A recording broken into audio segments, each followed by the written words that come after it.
Live from New York City, the dance capital of the world, the adventures of My Ballerina and Me Show.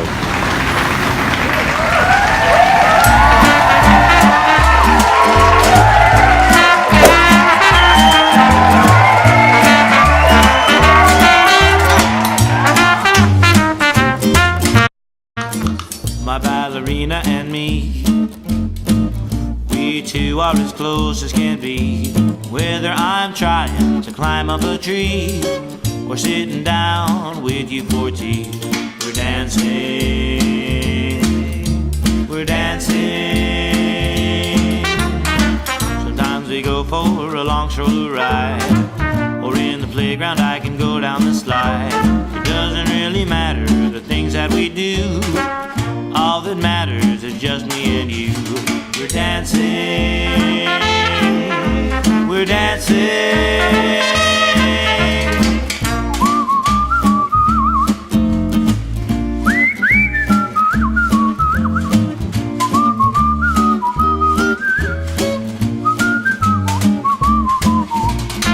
My ballerina and me, we two are as close as can be. Thanks for stopping over to come and see my ballerina, my ballerina, my ballerina and me.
Okay, so can you tell me why it's important to have good etiquette in ballet and just in general? I think it's important to have good manners and etiquette in general because you never know. The people that are teaching you take their time out of their lives to teach you, which they don't have to do. So you should treat them with respect because they're not forced to take time out of their lives to attend to you. It's their choice. So you mean like whatever they're supposed to be teaching should be their focus, not the person's lack of manners? Yeah. Okay, that's a good point. Well, patience is kind of like a line of strings, like a bunch of strings. Each time you ignore the teacher, it's like you cut another string, and eventually it'll wear out and... Well said. Yeah. Wow, I never thought of it that way. That's a good analogy. Carmen, what do you think? If when you're in ballet, or maybe at school, if you're not listening to the teacher, you might not hear what they're saying, and you might do the wrong thing, and you might not get a good grade or something. Have you seen that happen to people where they just didn't understand the directions because they weren't listening? And then 5 minutes later, they're like, "Oh, what do we do?"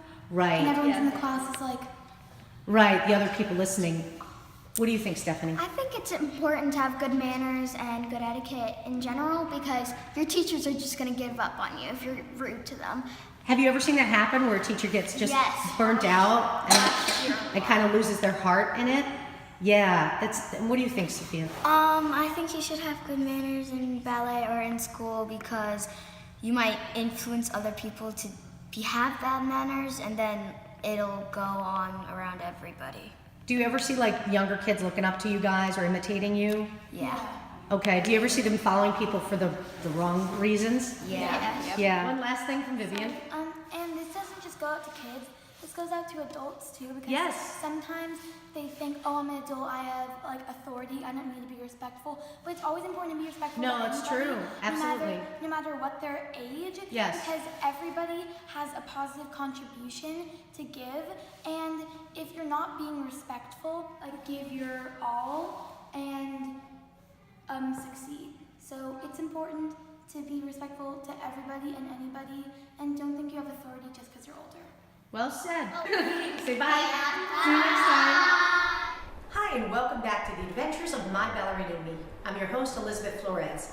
Today we're going to be focusing on Youth America Grand Prix. Youth America Grand Prix is a young people's ballet competition. It was started, and it says, to ensure the future of dance. You will find Youth America Grand Prix competitions in every major city in the United States and all over the world. And today we have some friends from Company Ballet School in Washington who are going to take a look at their experience at Youth America Grand Prix in Seattle.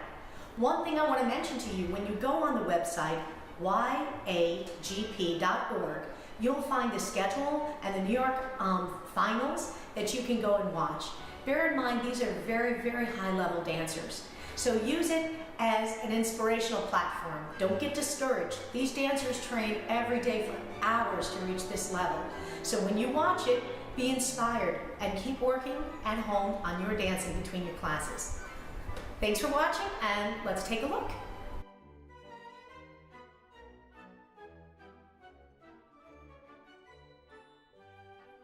Can you tell us briefly about your school and your philosophy? Because we follow you online, and your dancers are fantastic, obviously so well trained. Thank you. We follow you too. Oh, thank you.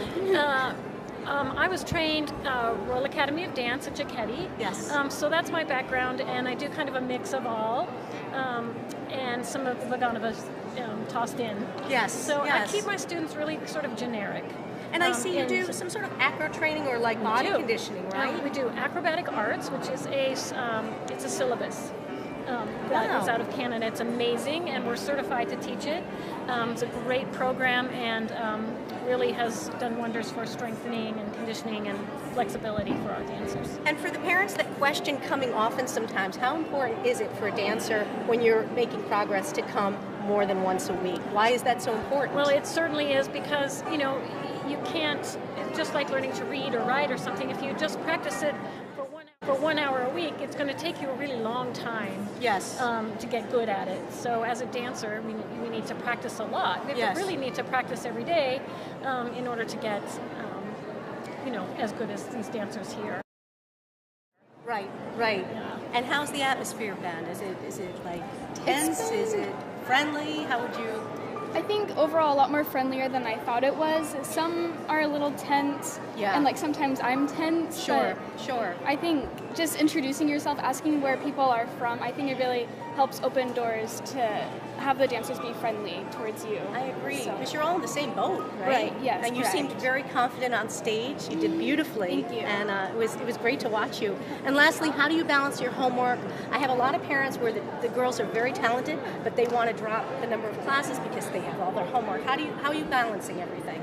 I try to get a lot of my work done in my class at school if we have the time to, but then if I have like a break at dance, then I'll try and work on it there.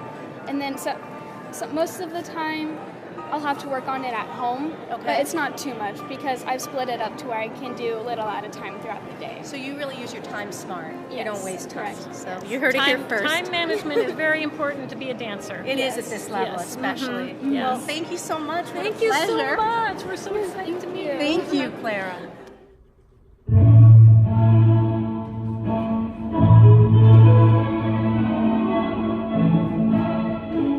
This This is Aurora's variation from Act 3 of Tchaikovsky's The Sleeping Beauty.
And this is Olga with her contemporary piece.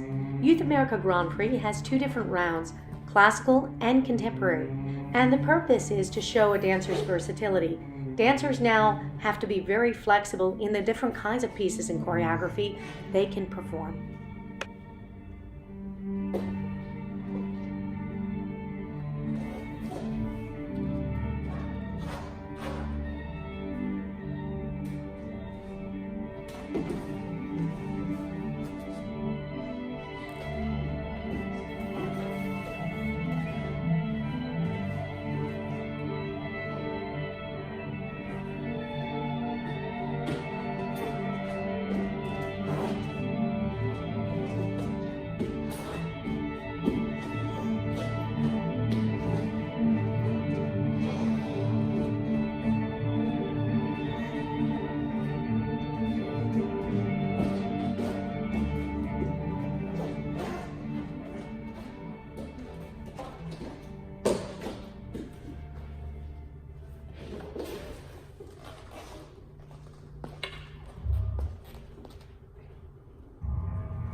And this is Company Ballet School in their ensemble piece, Dance Macabre.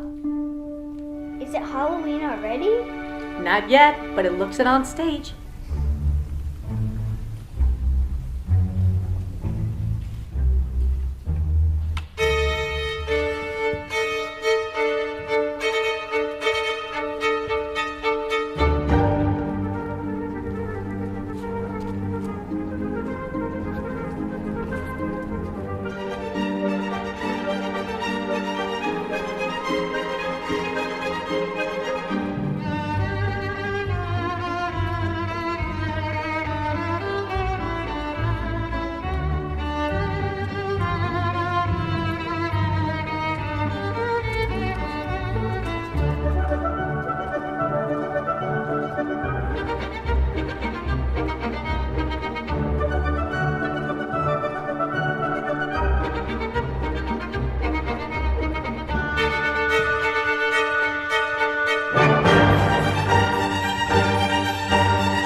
Camila has a few questions for Clara. Go. Hi. So today we're at Youth America Grand Prix and we just watched Clara perform in the Senior division. Okay, so I have some questions for you. What was it like to prepare? It took a lot of time and just a lot of concentration and focus and a lot of training outside of the studio and inside the studio. So it wasn't not a lot of pressure or anything. Like, it was just a regular routine with just some added privates and just working a lot more too. So. How long each day do you train? Most of the days it's 3 to 4 hours, and some days it's 5 hours. What is your favorite thing about ballet? About ballet, I love how you can just express any emotion you're feeling, especially like when the music is very beautiful, you can just kind of let everything go. And it's just amazing to just feel like all of that pressure just goes away when you walk into the class and you can just let it all go. What is your least favorite thing about ballet? The soreness. There is a lot of pain, especially when you're on point because you're on your toes. And so when you get home, you just, all you want to do is mainly just like lay down and just take off your tights. Yes, exactly, and just like lay there. So, yes, but then the soreness is also a good thing because it means that you've been working hard. What advice would you give a young dancer entering this competition? Just breathe. Just understand that you're in the same boat as a lot of other people. You're going through the same thing. You feel the same stresses and pressure. So you're all just here for one thing. So just whenever you feel down or like lack of confidence, just keep on thinking, I'm not the only one feeling like this. And just work as hard as you can, because once you're on the stage, no matter what the outcome is, you know that you worked hard to achieve this. Just to say that you've performed in the competition is amazing, and it makes you feel a lot better.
Oh, no. You may think Capezio. Shop there at your own risk. All the money can buy. They grant you every wish. They may keep you looking so cool and stylish. Behave yourself, says Mama. Just do your arabesque.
welcome back. Today I just want to talk about some exercises in between ballet classes.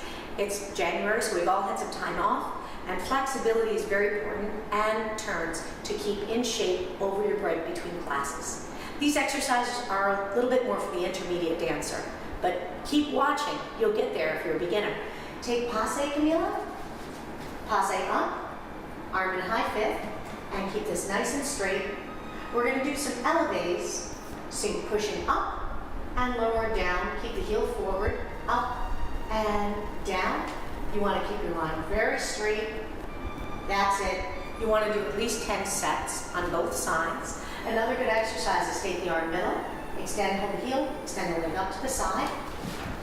And what you want to keep in mind is this whole side needs to be straight up. The foot is beautifully pointed and turned out. She's going to let go, take the arm up in high fifth, keep your back straight, and lower down very slowly, keeping the heel forward. Lower slowly, slowly, slowly, down, and bring it in. It doesn't take much time, but do it every day on both sides.